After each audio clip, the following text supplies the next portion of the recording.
have been really pivotal in the work of addressing basic needs.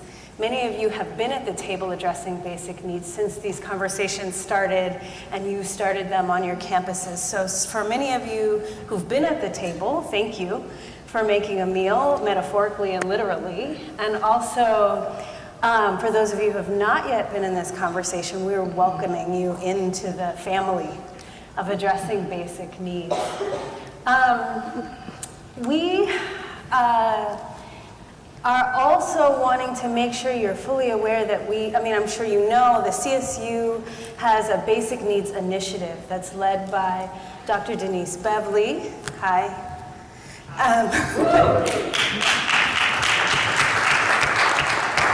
Who has been transformative in the work for us in the CSU system, also for the state and for the country. She was just in DC as a part of a briefing for a report that we'll talk about in the end of our session. But when we're thinking about basic needs, we're talking about wellness and health from a multifaceted perspective. So we're looking at students not only about thinking about their food security and their housing stability, but also thinking about their physical, emotional, mental, financial well-being, along with their connectedness to their social supports and to their campuses at large. And all of the Basic Needs Initiative is really grounded in the research that started some time ago. This, as mentioned, we are in our third phase, but we are going to talk to you a bit about the research that we did in phase 2. So in phase 1 of the research, we talked to staff, faculty, and administrators about what their perceptions of the issues were related to food and housing security. And then in phase 2, we asked students about their experiences. Okay? Well, it's good to be here, everyone. I'm Jen, and it's nice to see Humboldt State up here in the front row from my home university. And welcome to everybody else, and thank you, Steve, for the great introduction and for asking us to come here to share some of our work with you all today. I'm going to go ahead and talk a little bit about the context around why this research is important and why it's important that we do partner to support students. Some of the things that might be helpful for thinking about are, if you think about our K through 12, about 60% of K through 12 students are eligible for free and reduced fee lunch as they go to school. And so when they come to us at the CSU, we are serving those same students. And so when you think about food insecurity, that's important to think about. Also, 19% of Californians are living in poverty based on the supplemental poverty measure, and that is the highest rate in the country. And so this is the poverty measure that really takes into account cost of living, and we know here in California, housing is a huge cost compared to other states. And so one of the things that I hope that you can think about in terms of the financial lives of students is that if we think about an individual who would qualify for public welfare, they would have to meet 200% of the federal poverty line. And that means that their income would be approximately $24,000 per year for one person in their household. And if you think about a student and about how much financial aid they get in a full package, it's about $24,000. But first, what we do is we take their tuition and their fees, and you pull that out. That's approximately $9,000. And how much does that leave? About $15,000 to live on for the rest of the year. And so you think, where might that come from? And so, yes, students can work. But there are challenges to working. They're already working, let me tell you that. But there are challenges to be able to work a full-time job to earn the income that they might need to make up that difference as they're going to school and they're doing their internships and that sort of thing. And at the same time, these students, because they are college students, will not qualify for most public welfare programs. And so they are at a huge disadvantage in terms of trying to make this next step to get a degree, to jump into a labor force where they can have living wage jobs. So when we say food insecurity, we are defining it according to the definitions of the USDA. And they break it into 4 different categories. And if you look at the top 2, that's high food security and marginal food security, which basically that top category, you get what you need, you have the money to buy it. And in the second category, you do get what you need. You might be a little worried about getting the types of food that you like, and you will be worried about budgeting when you go to the store. But once you go into that low food security category, those are individuals who usually will have enough money to buy food, but it won't always be that high nutritional content food. And then oftentimes there's lots of worry, just daily worry about how am I going to get my next meal? Am I going to be able to afford groceries, especially towards the end of the month or at the end of financial aid, when financial aid's running out. And then the very low food insecure students are those who are actually skipping meals, experiencing hunger, and those symptoms that come along with it, like feeling weak, getting headaches, not being able to focus, not being able to engage in those regular daily life activities that we do just because they're not getting enough food. So we incorporate students' voices when we present because really, ideally speaking, they would be speaking to their own experiences. But because I can't keep students in my pocket, often we bring them along with us. So you'll hear from our students. I think for a lot of us, it's helpful to get their quotes to enrich the numbers that you'll see from us. Because I can hear that low food security means I have food, but it's low nutritional value, but when they tell you what that looks like for them, that's a bit different. So, as I'll mention in a few minutes, we did interviews and focus groups with students, and I asked students to think of pseudonyms so we could maintain their privacy. So this young man named himself Dilbert. I did not do that.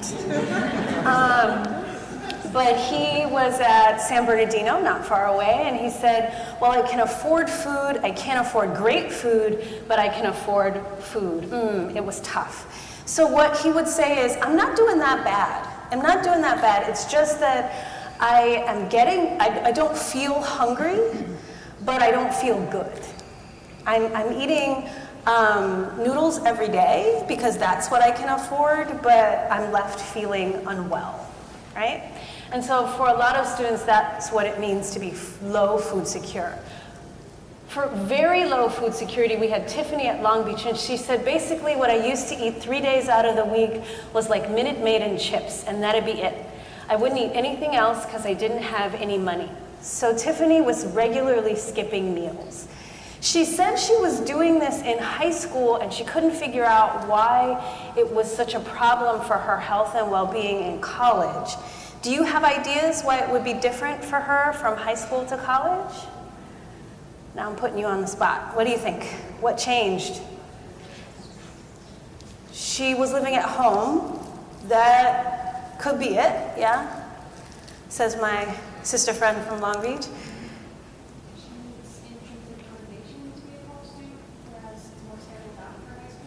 So high school can be more regimented.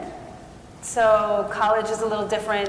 You wouldn't have regular, there it is, free lunch, right? She was getting lunch from school in high school. But somehow when you graduate from high school, all of those things are supposed to slip away. But they don't, right? Our students, as Jen said so well, if they're coming straight from high school to college, are losing that benefit and not adding to their diet. So she was basically living on Minute Maid and chips 3 days out of the week.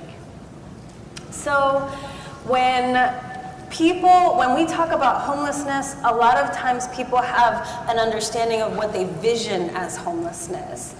And so I'll ask you, when I say homeless, who do you see? Who is the first person that pops into your head? You can just say. Someone on the street, someone on the side of the freeway, someone with a sign, often an older man, maybe someone with a cart and lots of things.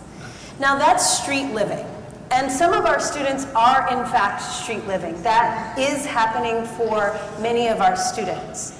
But we are far more broad in our definition of homelessness, so we utilize the definition that the U.S. Department of Education uses for homelessness, in part because it is what we use to define homelessness for K-12 young people, but also we know from research that youth and people who tend to be hidden and homeless fall under this definition. So the definition we use is a lack of fixed, regular, and adequate nighttime residence, right? A lack of fixed, regular, and adequate nighttime residence.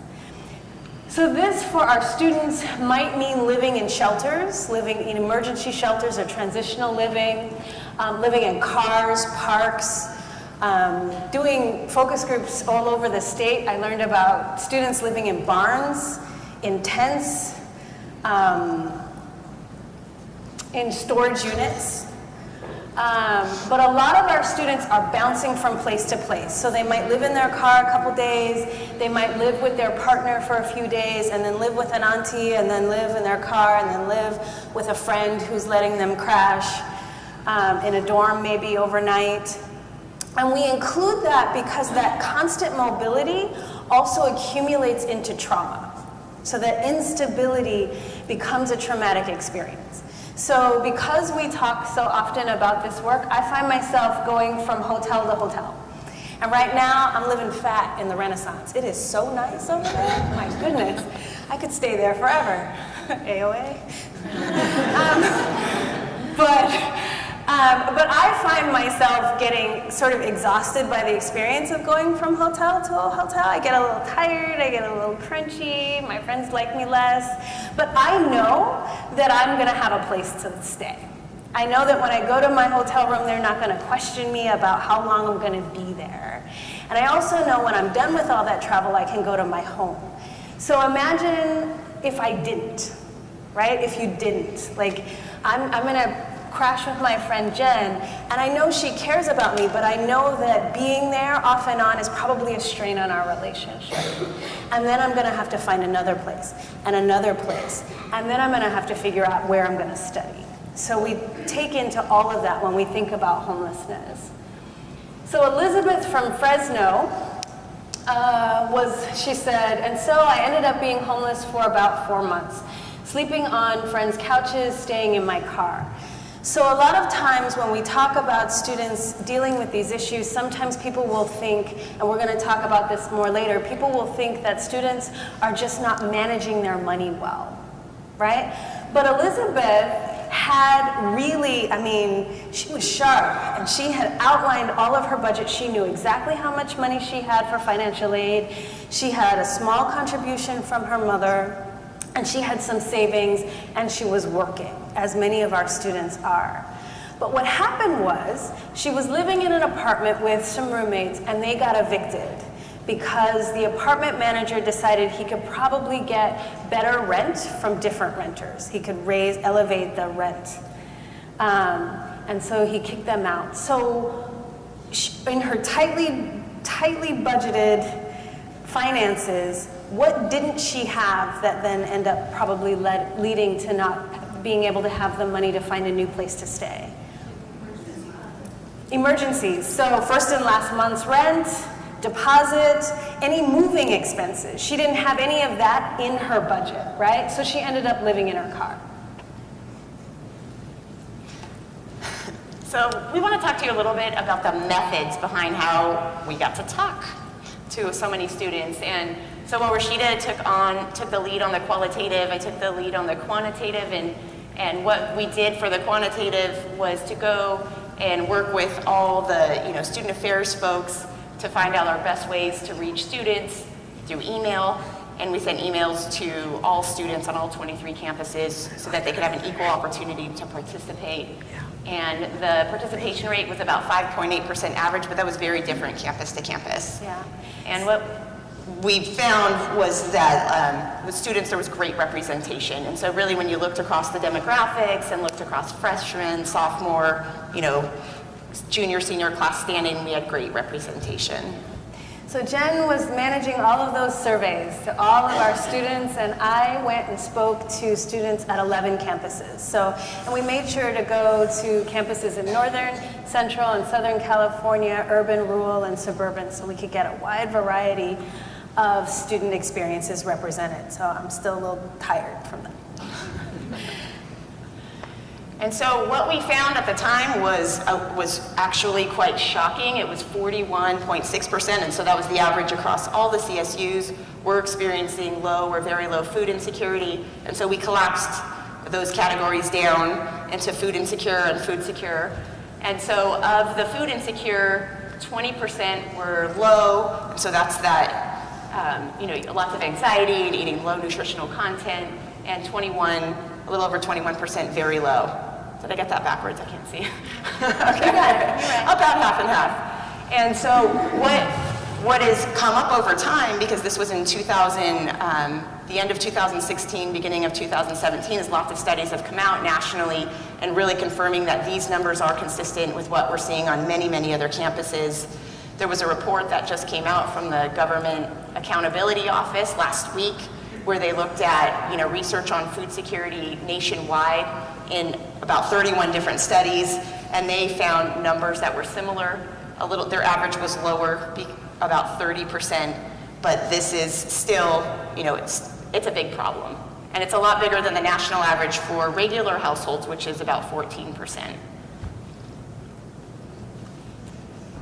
And so there was definitely overrepresentation in different groups. We found that women, students who had children, and African American and first generation students were experiencing food insecurity at much higher rates.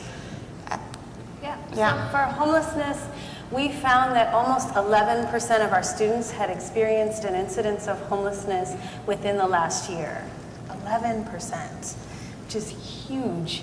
And for Black students, that was disproportionately high. So 18% of first-generation African-American students were experiencing homelessness. So both Jen and I really look at this both as an issue that we need to think about universally for our students, but it's also an equity and justice issue. We really need to address the disproportionality of these impacts of these social problems. Similar to the demographics of the overall population of those who experience homelessness, men tend to experience homelessness a bit more often than women. And again, first-generation students far more likely to experience homelessness, along with groups like current and former foster youth, undocumented students, and students that identify as LGBT. So we're also, along with just the sheer numbers, because often these conversations start with how many, right? And we wanted to make sure to address that, but we also wanted to think about what are the overall impacts going back to the key spokes of the Basic Needs Initiative, what are the overall impacts for these issues of students as it relates to their academics, their mental and physical health? And what we found, we were really interested in thinking about the academics first, because we're in the education business, kind of, a little bit. So what we found is definitely food security had a detrimental impact on the academic success of students. So before we had lunch, I was starting to feel a little punchy because I hadn't eaten, and so it was I was getting a little hangry. What are you trying to say? This is my work wife.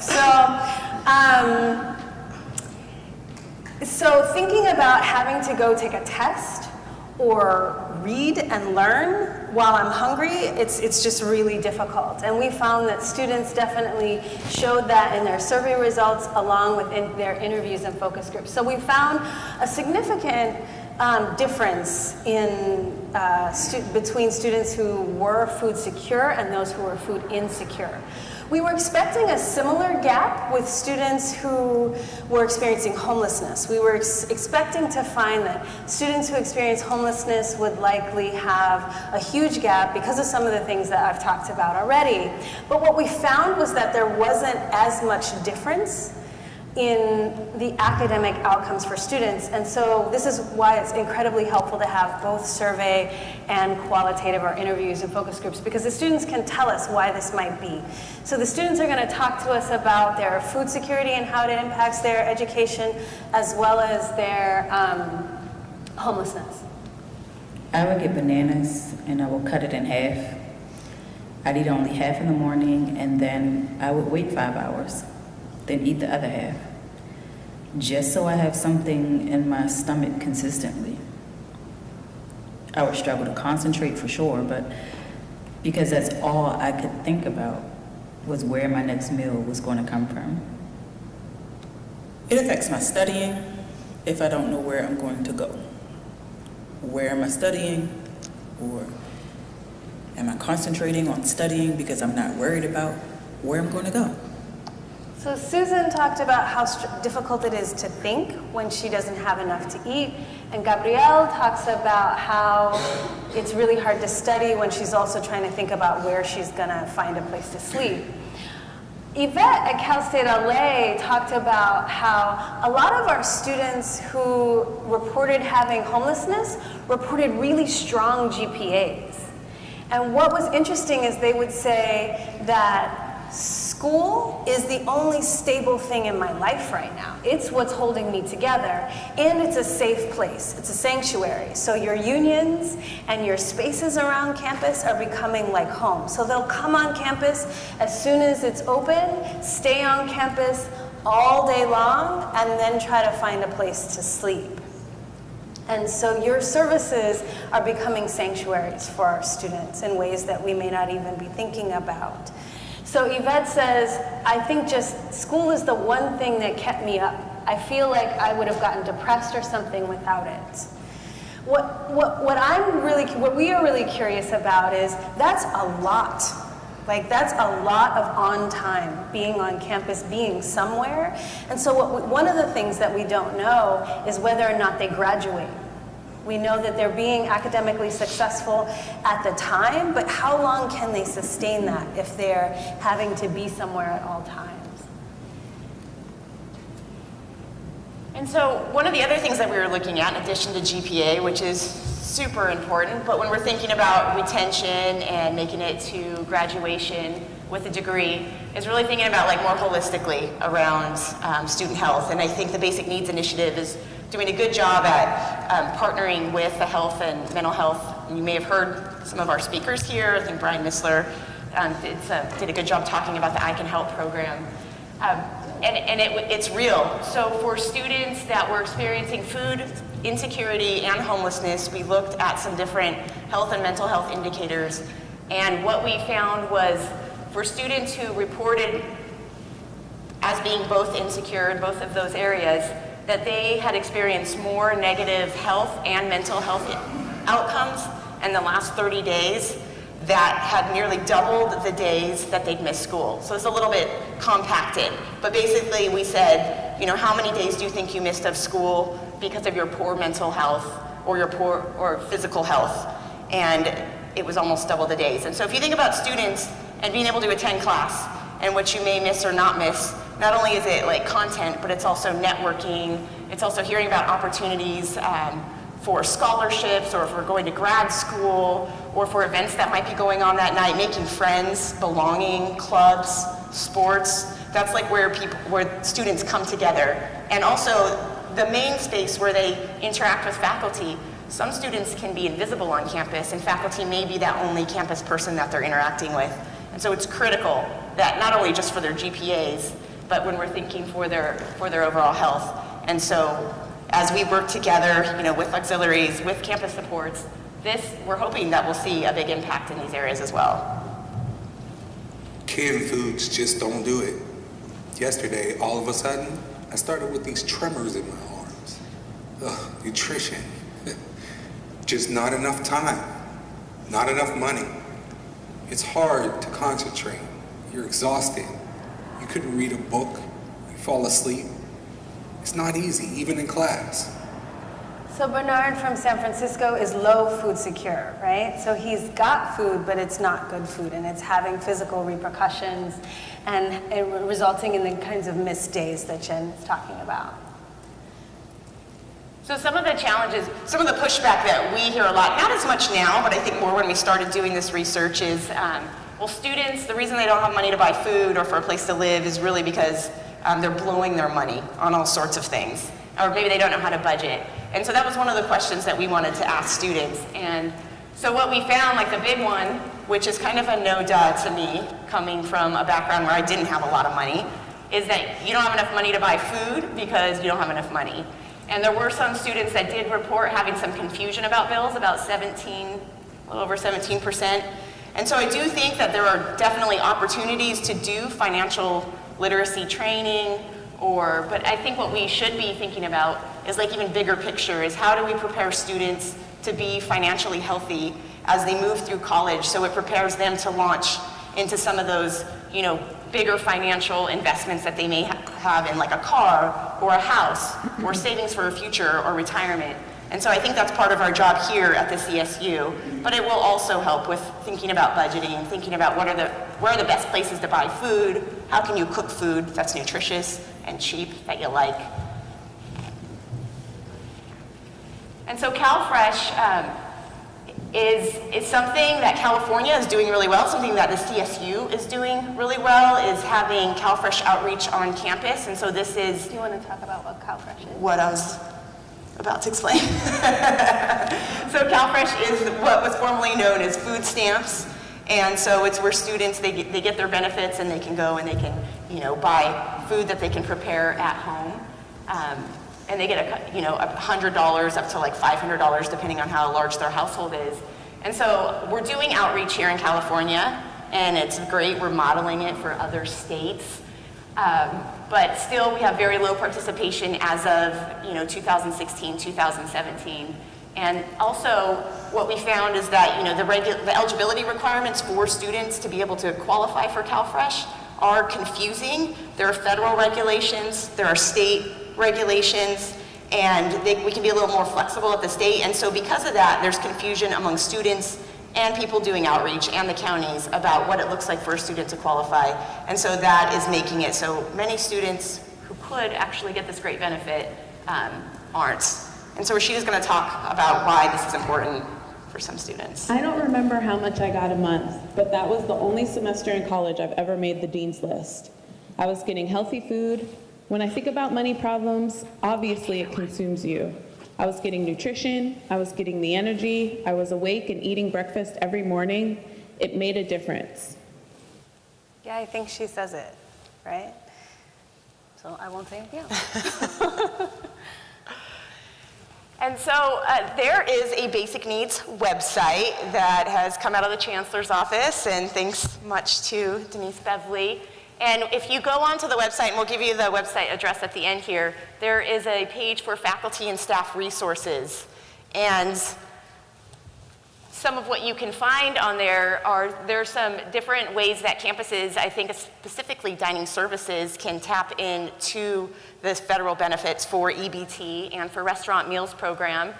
And restaurant meals program is, so the CalFresh, that's traditional for students, is so they can buy food they can cook at home. But restaurant meals is a benefit where they can get hot food. And this is typically for individuals who are experiencing homelessness, or they're homebound, or they have a disability that makes it difficult to cook.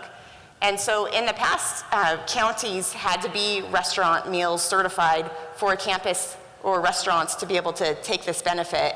And now the CSU, I think legislation a few months ago that passed, made it possible so all campuses can get restaurant meals in their restaurants that serve hot food. And so a student can use that same CalFresh card that they can take to the grocery store to buy hot food on campus, like pizza or a burrito.